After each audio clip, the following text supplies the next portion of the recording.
mind. I just looked at Leilani and I was just crying, and I was just like, but my sisters that came with me, they peeped me. They were like, it's not adding up. How are you calling me that you're giving birth with the year of your birth? Baby looks like it's already a couple days old. You know what I'm saying? Like, what the heck? And then like my sister started like figuring it out, and then like they kind of like told me. Like I gave the baby back. I'm just so like starstruck, like, oh my gosh, that's my baby. Yeah. I didn't realize it. Then my sister comes over to me and she was like, oh, somebody signed the birth certificate. They didn't sign your name on it. They didn't give the baby your last name. And bro, I freaking lost it. Echo has just been neutralized.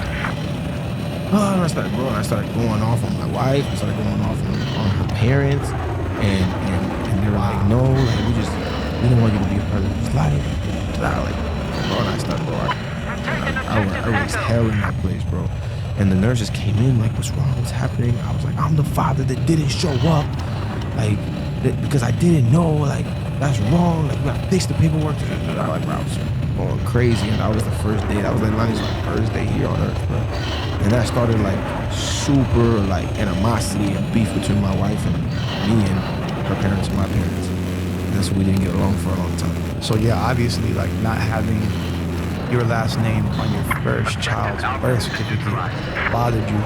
But did you and Deaconess Maria like work it out? Like what ended up happening after that? Like did the drugs get worse? Like what happened?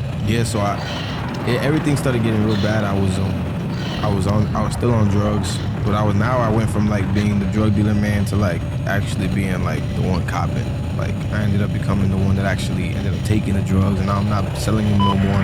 I was just maintaining the high. And I remember feeling like very depressed because I wasn't in Leilani's life like that, because me and her were like co-parenting.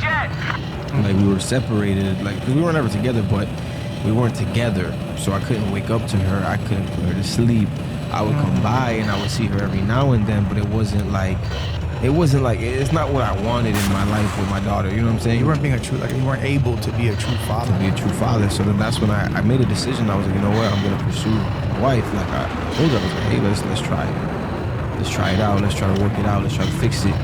And she was with it. You know, we presented her at my uncle's church, and I would like, you know, just try to make gestures to like let her know that I loved her, and I really wanted to reconcile and come back. You guys start seeking God together at that point, or was it like you just kind of put it on the front to be in the daughter's life? So I didn't seek God, but I was trying to seek her. Amen. So I was seeking my wife. Trying to do the right thing. Yeah, like I wanted to be with her. I wanted her to be with me. I wanted to live together. I wanted to be in Leilani's life, and that's what started us coming together, right? But then I still had all the baggage, all the demons, everything from the past I didn't want to let go. You know what I'm saying? So I would still like manifest on her and anger, and I would like whatever was in me hated her.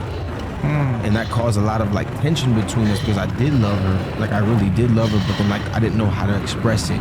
I didn't know how to love her. I didn't know how to love Leilani, because I was so rejected, and I was so filled with like everything that I went through in my life, to then try to love her, try to love Leilani. Like I did my best. I wasn't a bad dad, but I couldn't do it properly. You know what I'm saying? You feel like the enemy was kind of setting you up to be, you know, it's not disrespecting, but like be like kind of how your dad and your mom was. Yeah. Like no, literally. Wow.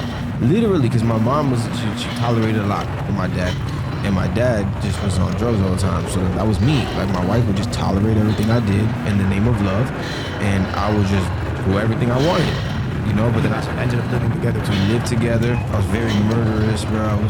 So like every time I get drunk, it would come up, and I would get mad at her, and I would talk bad to her, and I would like call her out her name and stuff like that. You know, I wouldn't like get physical with her, but I was just very verbally like, you know, and then she would come up and she would come against me, and it would just be like it was very like toxic, bro. It was very toxic. Around 2020, Yashua came.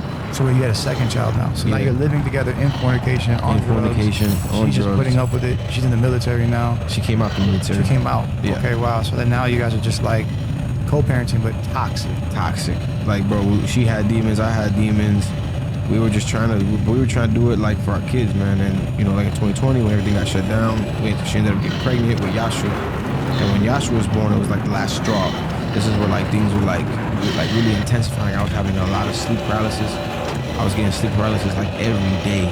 It got to the point where sleep paralysis was like normal. Like I would like go to sleep, boom, sleep paralysis happened, and I'm just like, and I'll come out of it. Like I used to know how to get out of it.